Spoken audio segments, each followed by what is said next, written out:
देखिए, सर्वप्रथम तो मैं स्पष्ट कर दूं कि हम लोग शास्त्रीय दृष्टि से देखें तो लोकतंत्र पर बहुत निष्ठा नहीं रखते।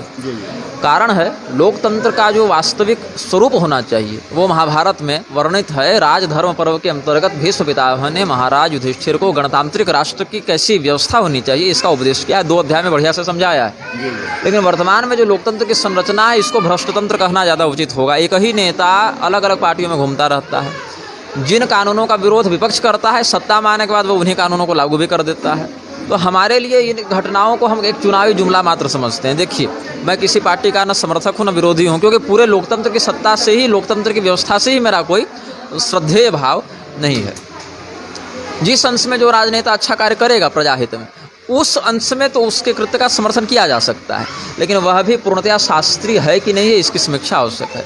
राजदंड की जहाँ तक बात है, राजदंड राजा के हाथ में होता है। लोकतंत्र में राजा तो है नहीं, मंत्री हैं, प्रधानमंत्री हैं, राजा नहीं है।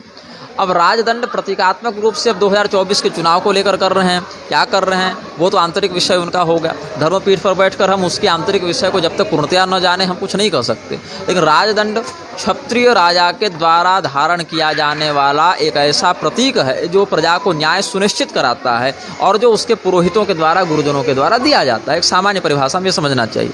लेकिन यहाँ राजा का अभाव है, मंत्री हैं। और मंत्री भी कैसे? मननात् त्रायते यस्मात् तस्मात् मंत्र प्रकीर्तितः। जिसके मनन करने से रक्षा हो वो मंत्र है। मंत्र को धारण करने वाला व्यक्ति मंत्री है। तो मंत्री क्या ऐसा मनन कर रहे हैं जो राष्ट्र की रक्षा में नियोजित हो?